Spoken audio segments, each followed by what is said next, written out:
देश का 75वां बजट पेश किया है वित्त मंत्री निर्मला सीतारमण ने। कहा था कि हर वर्ग का ध्यान रखा जाएगा। किस प्रकार का बजट लग रहा है आपको?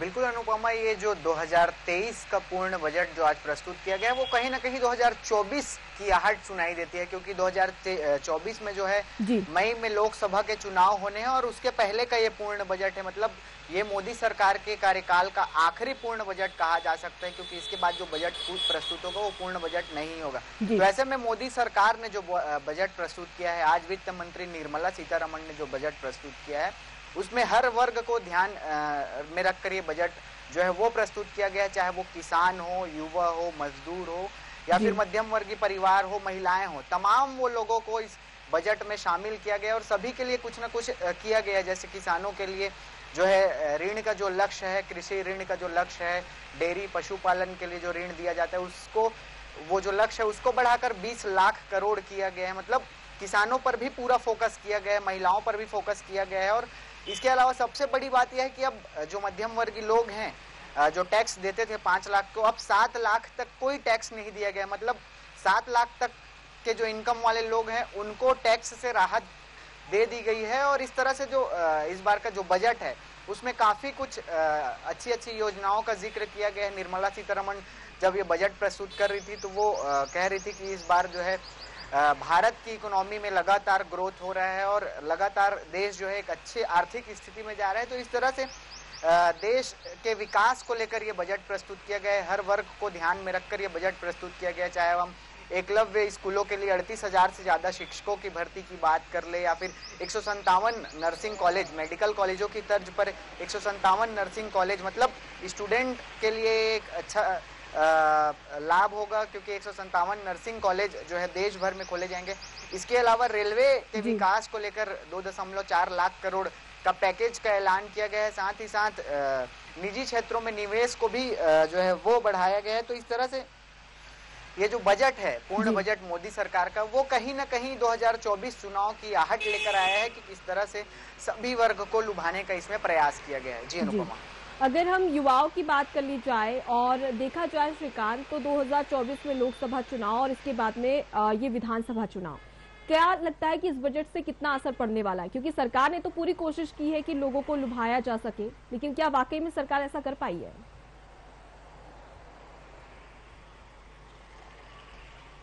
जी बिल्कुल, 2023 में 9 राज्यों में विधानसभा चुनाव होने और 2024 में लोकसभा का चुनाव होना है। तो ऐसे में इस बार जो बजट आया है वो हर वर्ग को ध्यान में रखकर ये बजट प्रस्तुत किया गया है और दोनों ही चुनावों को ध्यान में रखकर इस बजट को माना जा रहा है कि दोनों ही चुनावों को ध्यान में रखकर ये बजट प्रस्तुत किया गया है, क्योंकि देश की आर्थिक स्थिति अच्छी है, ये इस बजट में कहा गया और लगातार आर्थिक स्थिति में सुधार आ रहा है, ग्रोथ हो रहा है।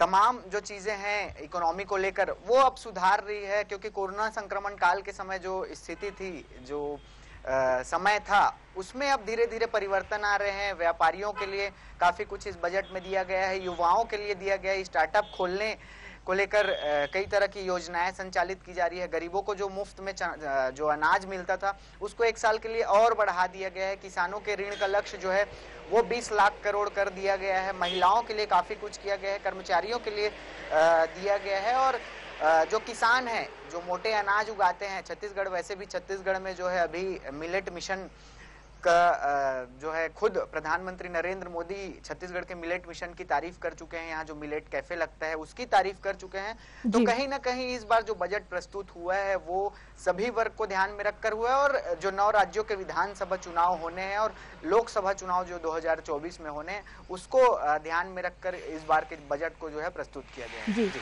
श्रीकांत, नई जो रेलवे के लिए कई सारी योजनाओं की भी घोषणा की गई है, उसके लिए एक अलग से फंड भी घोषित किया गया है। लेकिन हाल ही में सीएम भूपेश बघेल का बयान सामने आया था, जहां पर उन्होंने कहा था कि जो रेलवे की व्यवस्था है वो काफी डगमगाती हुई नजर आ रही है, क्योंकि कई सारी छत्तीसगढ़ में ऐसी कई सारी ट्रेनें थी जिन्हें रद्द कर दिया गया था। तो इसको लेकर निशाना भी साधा था। तो इस बार केंद्र सरकार उसका जवाब कितने अच्छे से दे पाई है?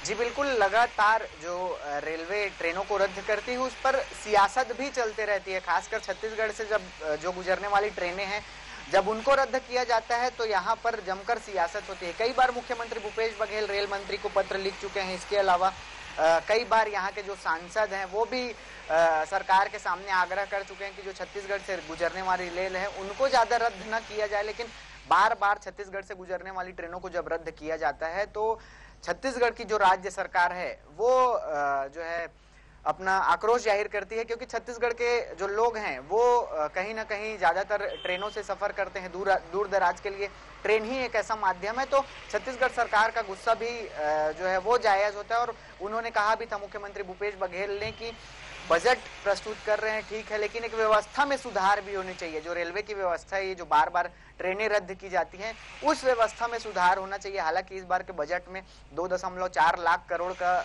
पैकेज रेलवे को दिया गया। अब रेलवे जो है योजनाएं बनाकर इस पर काम करेगी, क्या कुछ ट्रेनें मिलती है, कहाँ सुविधाओं में बढ़ोतरी होती है, तो तमाम वो चीजें हैं। लेकिन व्यवस्था में सुधार करने की बात लगातार छत्तीसगढ़ सरकार जो है केंद्र सरकार से, रेलवे मंत्रालय से कर रही है। तो अब ये देखना है कि इस बार जो बजट मिला है उसमें कितनी व्यवस्थाओं में सुधार होता है। और छत्तीसगढ़ सरकार जो बार बार लगातार ये कहती है कि व्यवस्था सही नहीं है रेलवे की, बार बार ट्रेनें रद्द नहीं होनी चाहिए, तो वो कितनी अच्छे तरीके से उसको हैंडल करती है केंद्र सरकार और रेलवे मंत्रालय, वो अब देखने वाली बात होगी। जी, यहाँ पर एक और बड़ी बात है श्रीकांत कि जिस प्रकार से अगर हम छत्तीसगढ़ की बात करें तो छत्तीसगढ़ के बस्तर जिले में लगातार जो हीरे हैं उसके प्राकृतिक हीरे के उत्पादन के लिए, प्राकृतिक हीरे हासिल करने के लिए लगातार पेड़ों की कटाई की जा रही थी।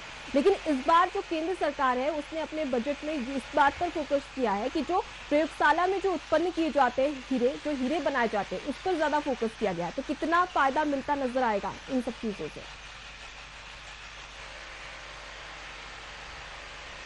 जी बिल्कुल, इससे छत्तीसगढ़ को भी फायदा होगा, जो क्योंकि जंगलें जो कट रही थी वो कटनी बंद हो जाएंगे और जो प्राकृतिक रूप से होता था जितने मात्रा में चाहिए वो उतने ही मात्रा में उसका उपयोग किया जाएगा। इसके अलावा और भी जब पेड़ पौधे काटे जाते थे तो लगातार उसका विरोध भी होता था। तो इस तरह से सरकार की इस घोषणा के बाद कहीं ना कहीं जो बस्तर के लोग हैं वो काफ़ी खुश हो गए, क्योंकि अब प्रकृति का जो दोहन है, जो खुदाई के नाम पर प्रकृति का दोहन किया जाता था, वो अब नहीं होगा। तो पूरा फोकस जो है इस बार के बजट में किसानों के लिए रखा गया है, महिलाओं के लिए रखा गया है, युवाओं के लिए रखा गया है। तो इस तरह से इस बार का जो बजट है वो काफ़ी कुछ लेकर आया है। और 2024 के चुनाव और 2023 के चुनाव में इसका कितना असर होता है अब ये तो जब चुनाव नज़दीक होगा तब पता चलेगा। जी श्रीकांत, अब रसोई की बात कर ली जाए तो रसोई के क्षेत्र में और कौन कौन सी चीजें काफी कम हुई है? जैसे कि अगर हम देखा जाए तो महंगाई लगातार बढ़ती जा रही है। सिलेंडर गैस की बात कर ली जाए, सब्जियों के दाम की बात कर ली जाए, इस बार कितनी राहत देता नजर आ रहा है?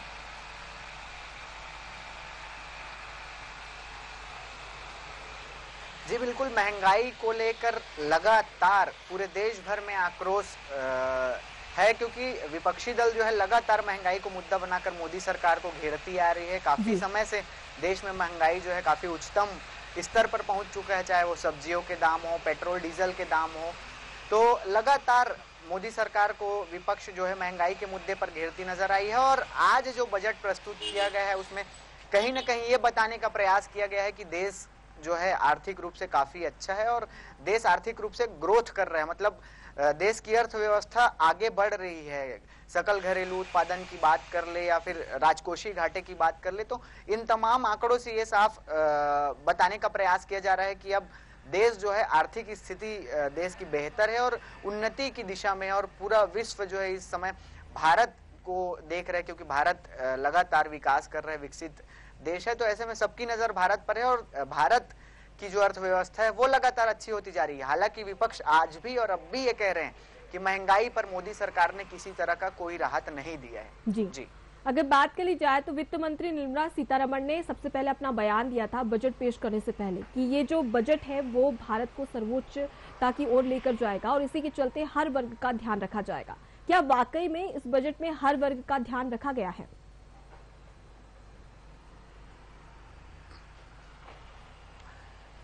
जी बिल्कुल, कहीं ना कहीं ये जो बजट है उसमें देश के विकास को ध्यान में रखा गया है। साथ ही साथ जो विश्व स्तर पर भारत अपनी पहचान बना रहा है, चाहे वो G20 की अध्यक्षता करने की बात हो या फिर और जो विदेशों के साथ रिश्ते की बात हो, आयात निर्यात की बात हो, उन तमाम चीज़ों को ध्यान में रखकर इस बार का जो बजट है वो प्रस्तुत किया गया है। क्योंकि बार बार वित्त मंत्री अपने भाषण में ये कह रही थी कि भारत की इकोनॉमी सही दिशा में जा रही है, मतलब भारत की अर्थव्यवस्था जो है वो बिल्कुल सही दिशा में चल रही है। और उन्होंने एक बड़ी बात कही कि G20 की अध्यक्षता करना भारत के लिए एक बड़ा अवसर है, मतलब विश्व स्तर पर अब भारत जो है अपनी एक अलग पहचान, अपनी एक अलग छवि बना रही है। तो ये विश्व स्तर की बात हुई। उसके अलावा भारतीय जो हैं उनके लिए भी सरकार कहीं ना कहीं कुछ ना कुछ हर वर्ग को, क्योंकि किसानों को के लिए भी ऋण की व्यवस्था की गई है, उसका लक्ष्य जो है वो बढ़ाया गया है। कई योजनाएं नई नई संचालित करने की घोषणा की गई है, महिलाओं के लिए योजनाओं की घोषणा की गई है।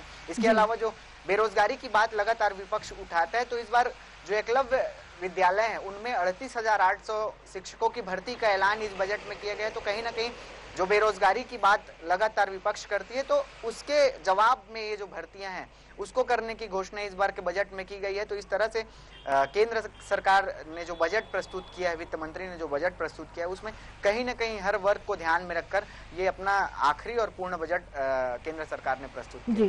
जी श्रीकांत, इकोनॉमिक सर्वे पेश किया गया था निर्मला सीतारमण की ओर से, जहां पर उन्होंने 2023-24 का कैसा इकोनॉमिक सर्वे रहेगा, क्या जीडीपी ग्रोथ रहेगी, उसको लेकर एक सर्वे किया था। उसमें एक आंकड़ा जाहिर किया है कि 3 साल से अगर देखा जाए, 3 साल में अब तक सबसे कम ग्रोथ हुई है, जिसमें उनका आंकड़ा था कि जीडीपी ग्रोथ रेट 6.5% रहेगी। वहीं 2021-22 की जीडीपी ग्रोथ रेट की बात कर ली जाए तो वो 8.7% है। तो कहीं ना कहीं 2023-24 में जो जीडीपी है वो काफी धीमी नजर आ रही है। तो क्या इस बजट से वो तेज हो पाएगी?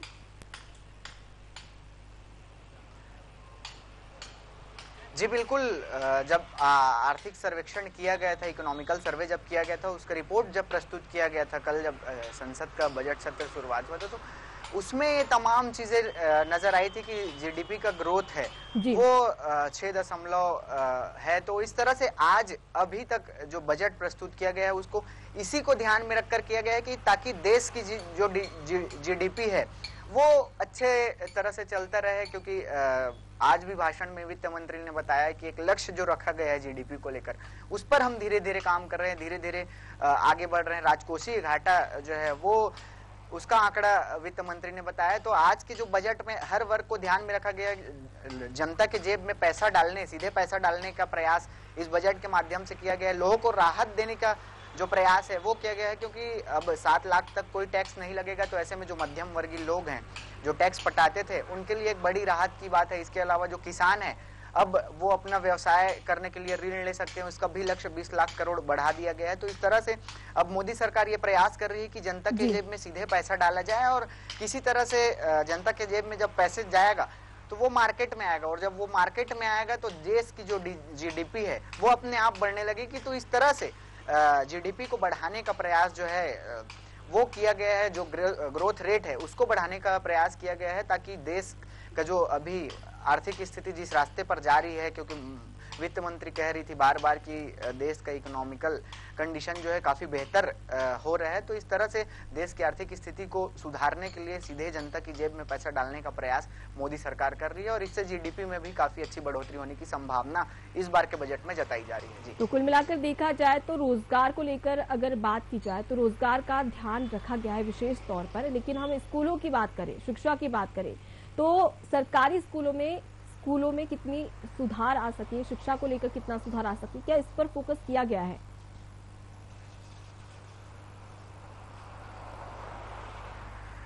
जी बिल्कुल।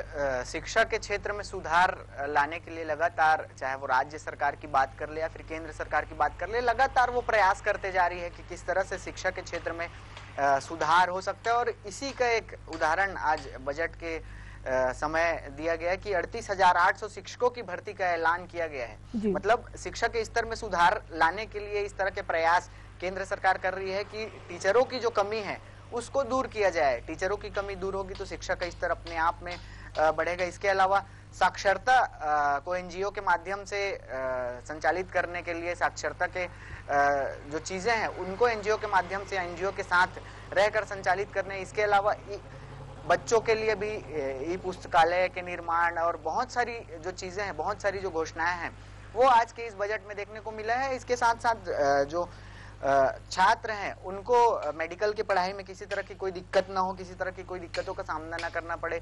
मेडिकल कॉलेज के बराबर 157 नर्सिंग कॉलेज के खोलने की घोषणा की गई है, जो एक तरह से शाखा कही जा रही है। मतलब मेडिकल कॉलेज के ये शाख होंगे, क्योंकि मेडिकल कॉलेज देश में है तो उसके एवज में भी अब क्योंकि मेडिकल के स्टूडेंट बढ़ रहे हैं, साक्षरता में बढ़ोतरी हो रही है, तो उस तरह से बढ़ाने के लिए 157 मेडिकल कॉलेजों की स्थापना करने की घोषणा की गई है। और साथ ही साथ एनजीओ पर साक्षरता के साथ काम करने के लिए भी बात जो है वो कही जा रही है। इसके साथ ही साथ जो बच्चे हैं उनके लिए भी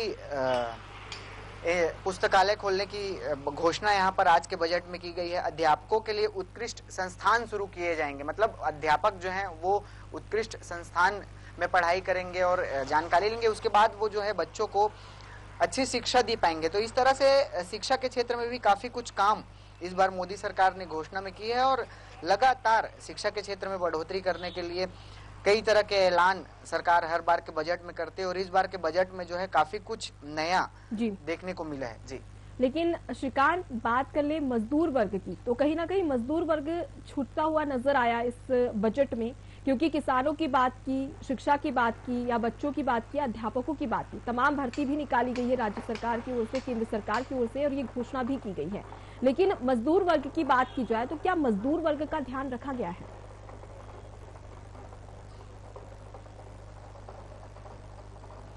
जी बिल्कुल, कहीं ना कहीं इसमें किसानों की बात की गई है, युवाओं की बात की गई है, मध्यम वर्गीय लोगों की बात की गई है, महिलाओं की बात की गई है, तमाम लोगों की बात की गई है।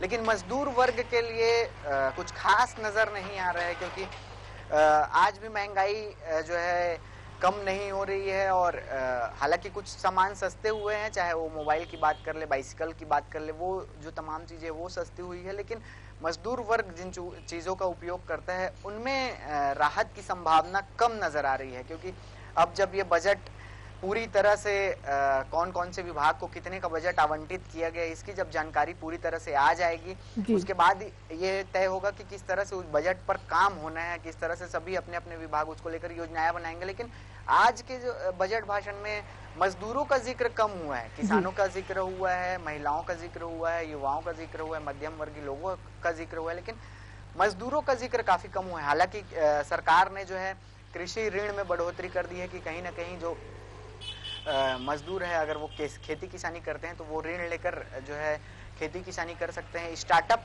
को लेकर बात कही गई है कि लोन लेकर उसकी शुरुआत की जा सकती है, नए नए स्टार्टअप घोषित करने की बात इस बार के बजट में की गई है। लेकिन मजदूर वर्ग को जो राहत मिलनी चाहिए थी महंगाई में, खास करके महंगाई में, वो कम नजर आ रही है। जी, पर्यटन को बढ़ावा देती भी केंद्र सरकार अक्सर नजर आती है और इस बार पीपीपी मॉडल का जिक्र भी निर्मला सीतारमण ने अपने बजट में किया है। क्या कुछ खास है पर्यटन को लेकर इस बार?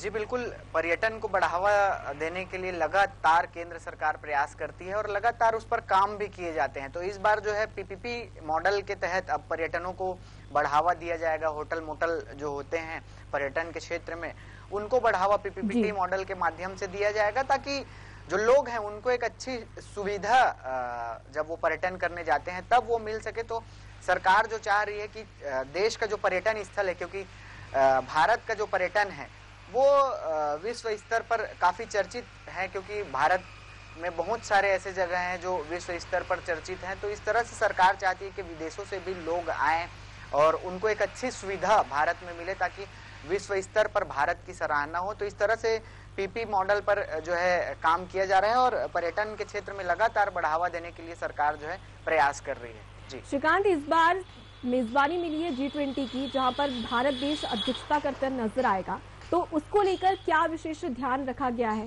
क्योंकि देखा जाए तो पर्यटन उससे भी बढ़ने वाले हैं काफी तौर पर, अगर देखा जाए तो।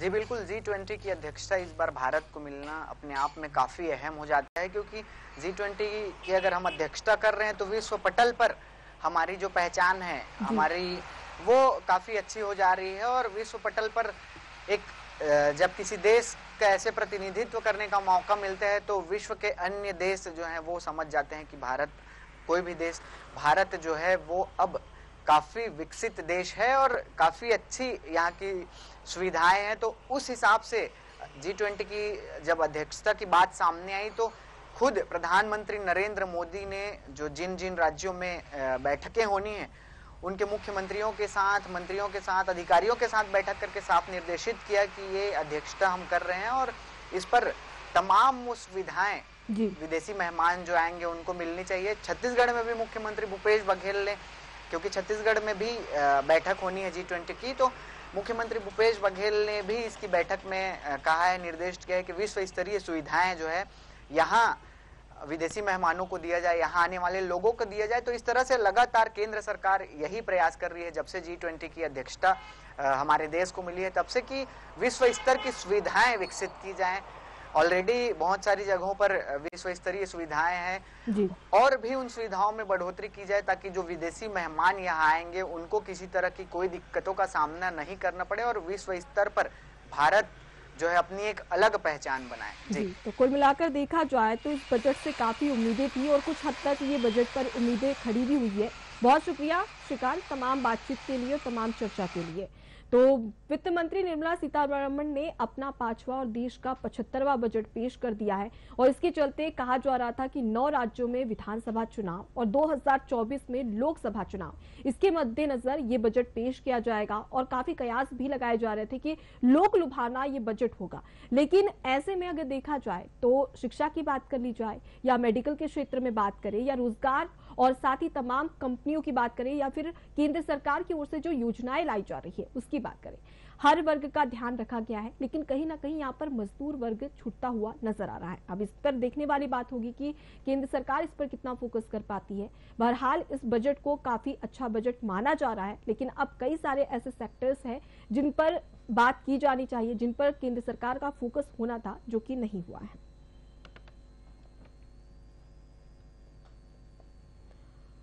तो वित्त मंत्री निर्मला सीतारमण ने अपना बजट पेश कर लिया और जानकारी के लिए आपको बता दें कि उन्होंने इस बजट को अमृतकाल का पहला बजट कहा था और ऐसे में कई सारे बयान भी दिए थे जहां पर उन्होंने कहा था कि हम ऐसा भारत चाहते हैं जहां महिलाओं, किसानों और अनुसूचित जाति समेत सभी को जगह मिले।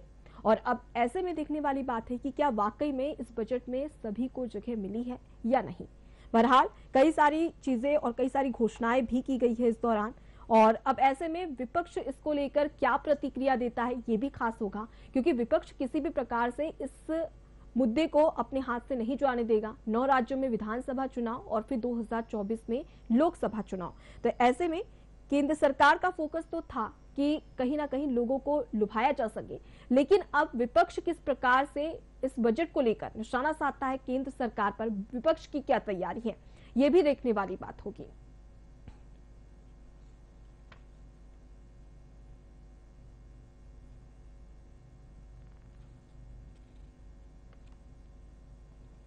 तो चलिए अब भोपाल का रुख कर लेते हैं, जहां से हमारे संवाददाता अमीन बेग हमारे साथ में लाइव जुड़ गए हैं। अमीन, वित्त मंत्री निर्मला सीतारमण ने अपना बजट पेश कर दिया है, क्या कुछ कयास लगाए जा रहे हैं, कितना अहम माना जा रहा है बजट? बहुत बड़ा फैसला जो है वो भारत सरकार ने लिया है। निर्मला सीतारमण जब ये बजट पढ़ रही थी जी, तब उस समय जो भारत का मिडिल क्लास जो फैमिली थी, भारत के मिडिल क्लास लोग थे, वो टकटकी बांध के उस बजट को सुन रहे थे कि क्या इस बजट से उनके लिए कुछ निकलेगा। और एक बहुत कह सकते हैं कि जो अभी शुरुआती तौर पर जो बहुत बड़ी चीज निकल कर सामने आई वो निकल कर आई कि जो इनकम टैक्स की छूट सीमा को बढ़ाया गया है, ये अपने आप में एक तरीके से बड़ी बात कही जा रही है, क्योंकि जो स्लैब 5 लाख तक का था उसे 7 लाख रुपए किया गया है। ये एक बड़ा फैसला है। इससे कहीं ना कहीं जो मिडिल क्लास जो लोग हैं उनको राहत मिलेगी। और सबसे बड़ी और महत्वपूर्ण बात अनुपमा, सरचार्ज जो है उसको भी 37 से घटाकर नीचे लाया गया है। ये भी अपने आप में एक बहुत बड़ी बात है। और जो स्लैब जो 7 स्लैबों में जो इनकम टैक्स कटता था उसको 5 किया गया है, यानी कि 7 से घटाकर उसको 5 किया गया है। ये भी अपने आप में एक बड़ा फैसला कहा जा सकता है। 3 से 6 लाख जो 7 लाख के ऊपर आप कमाते हैं, 3 से 6 उसमें 5%, फिर आप 6 से 9 जो कमाएंगे उस पर आपका 10% और 15 लाख तक 30%। तो ये जो स्लैब्स में बदलाव किया गया है ये अपने आप में एक बड़ा फैसला माना जा रहा है। एक तरीके का मास्टर स्ट्रोक जो है इसे फिलहाल अभी बताया जा रहा है। और ये स्लैब को लेकर हमारी कई लोगों से बातचीत भी हुई जब निर्मला सीतारमण बजट पढ़ रही थी। उसी दौरान जब ये बात निकलकर सामने आई कि 5 लाख से बढ़ाकर 7 लाख इनकम टैक्स को कर दिया गया है, तो लोग कहीं ना कहीं खुश नजर आए। क्योंकि अमूमन ये कहा जाता था कि बजट जब पेश किया जाता है तो उसमें जो है या तो बिल्कुल निम्न वर्ग के लोगों के लिए फायदा होता है या फिर जो बड़े लोग होते हैं उनको फायदा होता है, लेकिन जो मध्यम वर्गीय जो है उनके हाथ में कुछ नहीं आता, उनके हाथ में सिफर ही चीजें दिखाई देती हैं। लेकिन अभी फिलहाल के तौर पर चीजें घटी हैं, उसके हिसाब से एक बड़ा फैसला है और 5 लाख से बढ़ाकर 7 लाख जो है इनकम टैक्स को किया गया है। मोबाइल सस्ता किया गया है, कई सारी और चीजें जो है उस LED सस्ती की गई है। और कोशिश यही की जा रही है कि जो बार बार ये कहा जा रहा था कि कांग्रेस की तरफ से बार बार ये बात कही जा रही थी कि महंगाई जो है वो अपने उच्चतम स्तर को छू रही है, तो उससे कहीं ना कहीं आम लोगों को राहत देने की यहाँ पर कोशिश जो है भारत सरकार करती हुई दिखाई दी। निर्मला सीतारमण जो है करती हुई नजर आई। और जब ये बजट लिखा जा रहा था अनुपमा, तब भी हम लोगों से बातचीत करते थे, तो और जब ये कहा गया कि क्या कुछ होना चाहिए, तब भी लोग कहते थे कि महंगाई बहुत बड़े स्तर पर पहुंच चुकी है, वो सस्ती होना चाहिए, चीजें सस्ती होना चाहिए। तो कहीं ना कहीं शुरुआती तौर पर इस बजट में कहा जा सकता है कि सरकार ने कोशिश जरूर की है कि कहीं ना कहीं कुछ फायदा जो है वो मध्यम वर्गीय लोगों को पहुंचाया जाए। और फिलहाल के तौर पर ये जो इनकम टैक्स में छूट दी गई है, ये अपने आप में एक बड़ा फैसला माना जा रहा है। जी। तो टैक्स में छूट की वजह से लोगों को कहीं ना कहीं मध्यम वर्गीय जो लोग हैं उन्हें काफी फायदा मिलता नजर आ रहा है। अगर हम अमीन बात कर ले तो चुनावी लहजे से क्या वाकई में लोक लुभावना बजट ये माना जा सकता है? क्योंकि 2024 में लोकसभा चुनाव, 2023 में विधानसभा चुनाव। जी माफ कीजिएगा, सवाल दोहराइए। जिस प्रकार से अगर देखा जाए अमीन कि 2023 में विधानसभा चुनाव और 2024 में लोकसभा चुनाव, ये बजट पेश किया गया है, क्या वाकई में चुनावी बजट इसे माना जा सकता है? देखिए, अब लोकसभा को तो फिलहाल अगर अभी थोड़ा सा एक तरफ रख दिया जाए तो कई सारी विधानसभाएं हैं देश में जहां पर बीजेपी को चुनाव लड़ना है। मध्य प्रदेश है, राजस्थान है, इसके अलावा और भी कई सारे छोटे छोटे राज्य हैं जहां पर बीजेपी को इस साल चुनाव लड़ना है। छत्तीसगढ़ में भी बीजेपी को चुनाव लड़ना है। ऐसी परिस्थितियों में बीजेपी के लिए ये महत्वपूर्ण हो जाता था कि वो जब बजट पेश करे तो एक ऐसी स्थितियों तक चीजें जाएं जिसमें ये कहा जा सकता है कि हाँ, हमने लोगों को राहत देने की कोशिश की। हाँ, ये बात सही है क्योंकि ये चुनावी साल है, अगले साल लोकसभा चुनाव लड़ना है और जाहिर सी बात है कि अगले साल का जो बजट है वो अगले साल फरवरी में आएगा। कोशिश यही की गई है कि विधानसभा चुनाव में भी जो है इसका एक मैसेज लोगों तक जाए, वोटरों तक जाए, और ये अपने आप में एक बड़ी बात है। और बजट के अनुपमा, बजट भी अपने आप में कहा जा सकता है कि 1 फरवरी है आज और 1 फरवरी को बजट पेश किया गया है। ये भी अपने आप में पिछले 3-4 सालों से हम देख रहे हैं कि ये भी अपने आप में एक इतिहास को बदला गया है। अमूमन हम किसी भी विधानसभा में या कभी भी लोकसभा का जब सत्र लगता था तो उसमें देखते थे कि जब बजट सेशन होता था उसमें जो बजट होता था वो आखिरी दिनों में पेश किया जाता था। मुझे अच्छे से याद है कि 28 फरवरी को, 27 फरवरी को बजट पेश होता था, पर अगले 2 दिन उस पर चर्चा होकर उसको पास कर दिया जाता था। अंग्रेजों के ज़माने से ये एक प्रथा भी चली जा रही थी, लेकिन पिछले 3-4 सालों से इसको बदला गया है। मोदी सरकार ने इसको बदला और हम देख रहे हैं कि जब भी विधानसभा, माफ कीजिएगा, जब भी लोकसभा का बजट सत्र होता है तो शुरुआती दिनों में ही जो है बजट को रख दिया जाता है। तो एक बड़ा दिन था आज और कह सकते हैं कि अभी और भी चीज़ें डिटेल्स में आएंगी कि क्या क्या किया गया है, लेकिन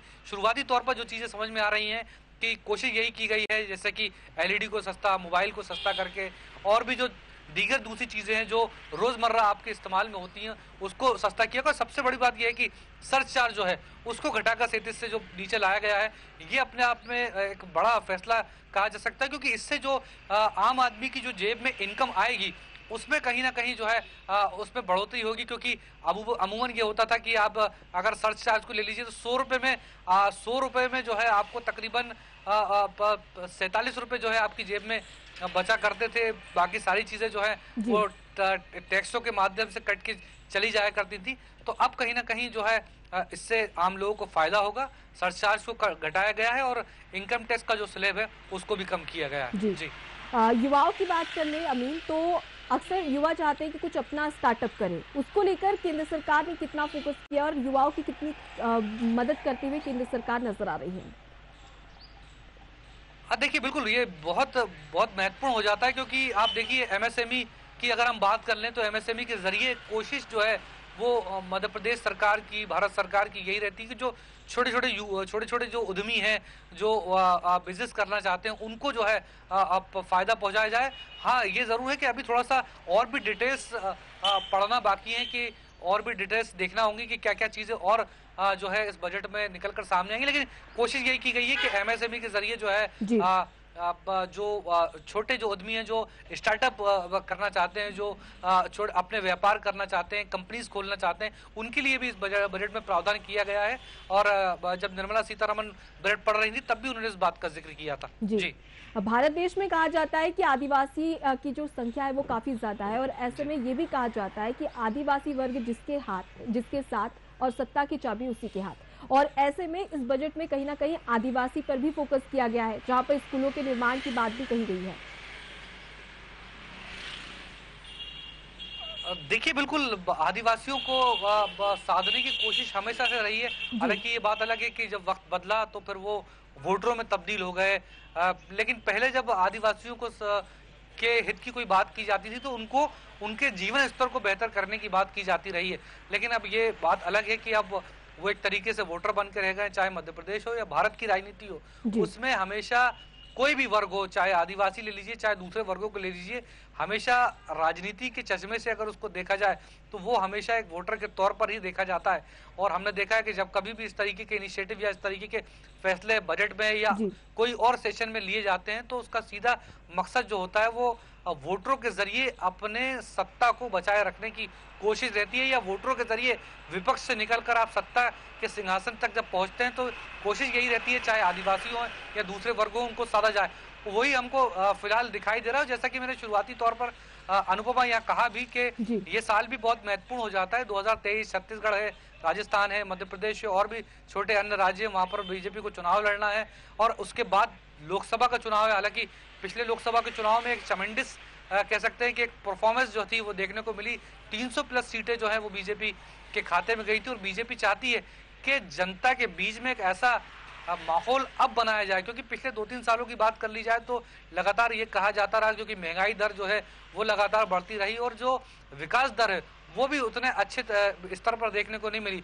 तो एक अब यहाँ से एक जो बिगड़ी हुई जमीन है उसको सुधारने की कोशिश हमको इस बजट में दिखाई दे रही है कि 2023 के जरिए होकर जब 2024 में प्रवेश किया जाए तो बताने के लिए बहुत कुछ होना चाहिए, क्योंकि बहुत समय गुजर गया जब आप ये कहते रहे कि विकास दर को आप ठीक करने की कोशिश कर रहे हैं, वो आपके काबू में नहीं है। तो ऐसे में कोशिश यही की जा रही है कि विकास को पटरी पर लेकर आया जाए और उसके जरिए जो है उसको वोटों में कन्वर्ट किया जाए और सत्ता के सिंहासन को बनाए रखा जाए। जी, तो बिल्कुल विकास को पटरी पर लाने और अर्थव्यवस्था को मजबूत करने के लिए इस प्रकार का बजट पेश किया गया है। बहरहाल अब देखने वाली बात होगी अमीन कि अब विपक्ष इस पर क्या कुछ प्रतिक्रिया देता है। बहुत शुक्रिया तमाम बातचीत के लिए और तमाम जानकारी हम तक पहुंचाने के लिए।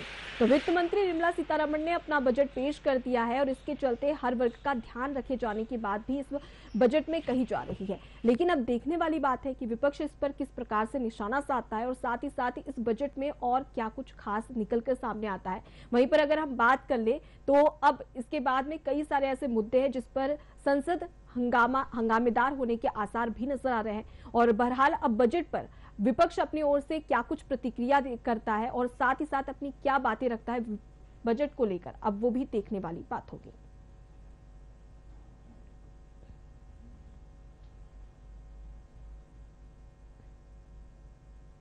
तो फिलहाल के लिए इतना ही। खबरों का सिलसिला लगातार जारी है, देखते रहिए 7 न्यूज़। नमस्कार।